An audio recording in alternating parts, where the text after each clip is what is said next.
اعوذ باللہ من الشیطان الرجیم، بسم اللہ الرحمن الرحیم۔ علم عملیات ہمارا آج کا موضوع کچھ ہٹ کے ہے، اور ہم جس بات کو ڈسکس کریں گے وہ کچھ یوں ہے کہ نقوش یا عملیات کام کیوں نہیں کرتے۔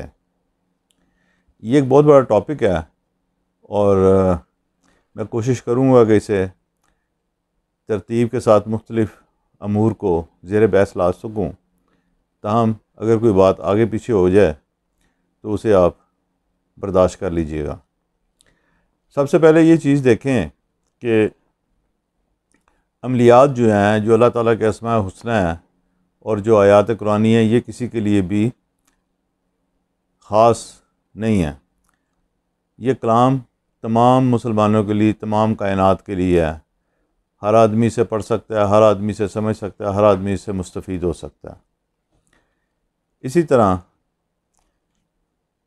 عملیات کا معاملہ ہے۔ بات یہ ہوتی ہے کہ آپ نے کس چیز کو کہاں پہ اور کیسے استعمال کرنا ہے۔ کوکا کولا ہمارے یہاں ایک برانڈ ہے جس کی نقلیں بھی یہاں بہت ساری بنی اور پوری دنیا میں بن رہی ہیں، لیکن ان کا ذائقہ وہ کیوں نہیں ہے، اس کے اوپر کبھی کوئی نہیں سوچتا۔ اسی طرح کوئی بھی کام ہو تو اس کے اوپر ایک خاص وقت، محنت اور تجربہ درکار ہوتا ہے۔ اگر آپ نے اس پہ محنت نہیں کی، اس میں آپ کا تجربہ نہیں ہے، اس پہ آپ کی رہنمائی نہیں کی گئی، آپ نے اسے پراپر طریقے سے تعلیم نہیں حاصل کی اس کی، تو اس سے حاصلہ نتائج بھی کبھی درست نہیں ہو سکتے۔ اب بہت سارے لوگوں کا سوال یہ ہوتا ہے کہ بھی اسماء اگر آپ بتاتے ہیں پڑھنے کے لیے، تو اگر ہم خود پڑھ لیں گے تو اس کا فائدہ کیوں نہیں ہوگا؟ تو اس کا جو جواب ہے وہ تو میں شروع میں دے چکا کہ وہ سب کے لیے یکساں ہے اور اس کا فائدہ ضرور ہوگا۔ فرق کہاں پہ آتا ہے میرے میں اور کسی فرد کے خود پڑھنے میں یا کسی کے بتانے میں؟ بات یہ ہے کہ اگر آپ کے پاس اسماء الحسنی کا علم ہے، آپ ان کے معنی، ان کی تشریح، ان کے اندر جو رموز ہیں ان کو آپ سمجھتے ہیں، تو پھر تو کوئی بات نہیں ہے۔ اور اگر آپ نہیں سمجھتے ان ساری باتوں کو، تو پھر آپ جس چیز کا ذکر کر رہے ہیں وہ ضروری نہیں کہ آپ کے ان معاملات سے مطابقت رکھے جن کو آپ حل کرنا چاہ رہے ہیں، یا جو مسائل آپ کے سامنے آ رہے ہیں، یا کوئی سائل آپ کو آگے اپنا مسئلہ بتاتا ہے تو آپ اس کو سمجھیں کیسے اور کس طرح سمجھیں، کتنا سمجھیں، اور پھر اسے کس طرح اس کی رہنمائی کریں۔ یہ سب باتیں بہت اہم ہیں۔ اب بنیادی طور پہ جو بات سامنے آتی ہے وہ ہے تربیت کی کمی۔ کتابیں پڑھ لینا، ادھر ادھر سے لٹریچر اکٹھا کر لینا، یہ تربیت نہیں ہے۔ یہ تربیت کا ایک حصہ ضرور ہے، لیکن تربیت یہ ہے کہ آپ کسی سے باقاعدہ طور پر سیکھیں، آپ کسی کے پاس باقاعدہ طور پر بیٹھیں اور اس سے رہنمائی حاصل کریں، تو آپ کو سمجھ آئے گی کہ کس طرح کے مسائل کے حل کے لیے کس طرح سے رہنمائی کی ہے جو پیر صاحب ہیں یا عامل ہے، جو بھی جس بھی فرد کے پاس آپ بیٹھ رہے ہیں۔ اس کے بغیر آپ یہ سوچ تو سکتے ہیں کہ آپ کا علم آ گیا اور آپ کے پاس علم کی نہریں اور دریا منتقل ہو گئے ہیں، لیکن حقیقت میں ایسا نہیں ہوگا۔ اب اگر آپ یہ چاہتے ہیں کہ عملیات کو سمجھیں اور آپ کے عملیات اور نقوش یا تویز یا جو پڑھائی آپ کسی کو بتاتے ہیں وہ اثر رکھے، تو اس کے لیے سب سے پہلے تو یہ ضروری ہے کہ آپ کسی مستند آدمی سے اس کو سیکھیں۔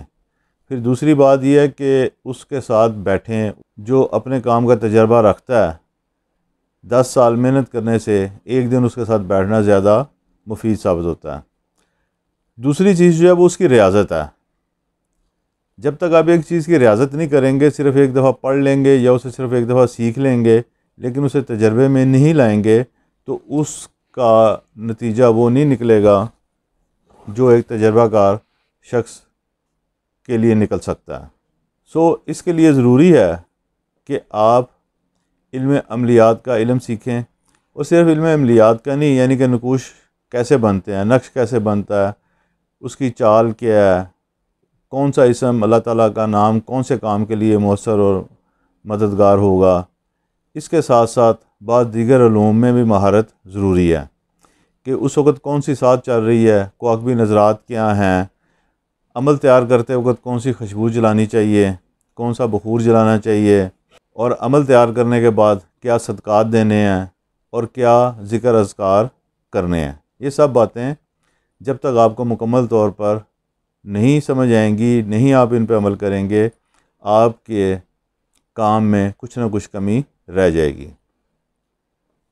اب اسی طرح ایک دوسرے رخ سے اس چیز کو دیکھتے ہیں۔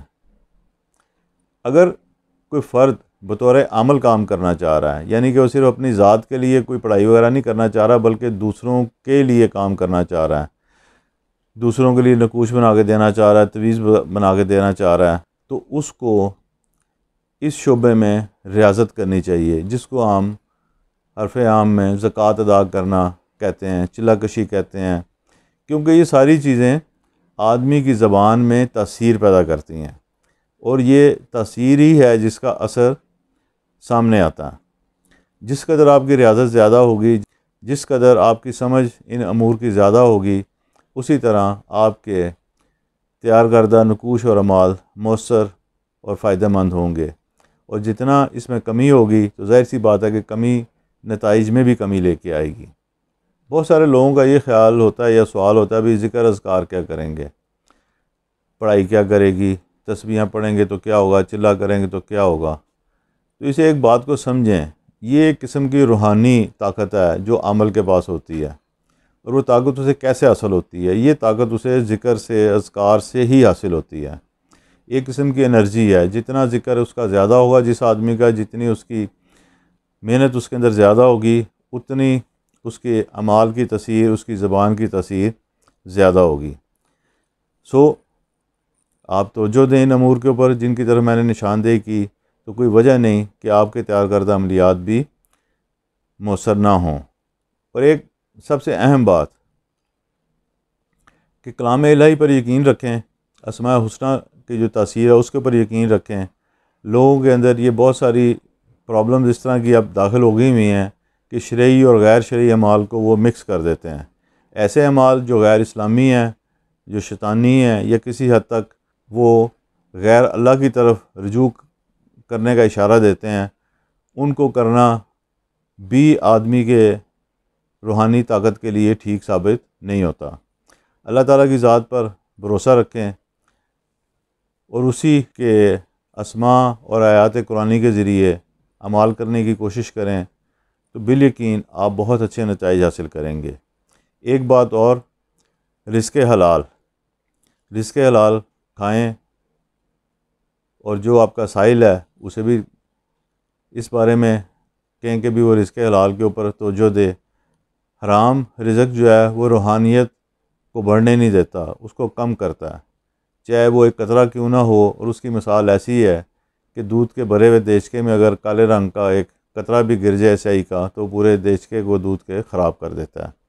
اسی طرح نور کے اندر ملاوٹ، چاہے وہ شرک کی صورت میں ہو، چاہے وہ کفر کی صورت میں ہو، چاہے وہ شیطانی اعمال کی صورت میں ہو، یا اسی طرح کے الٹے سیدھے اعمال کی صورت میں ہو، آدمی کی روحانی اور نورانی قوت کو کم کرنے کا باعث بنتی ہے۔ اس حوالے سے آپ کے ذہن میں کوئی بھی سوال ہو تو آپ ضرور کر سکتے ہیں۔ ہماری کوشش ہوگی کہ آپ کو اس حوالے سے مکمل رہنمائی دی جا سکے۔ انشاءاللہ تعالیٰ اگلی ویڈیو میں ایک نئے موضوع کے ساتھ حاضر ہوں گے۔ تب تک کے لیے اجازت، اللہ حافظ۔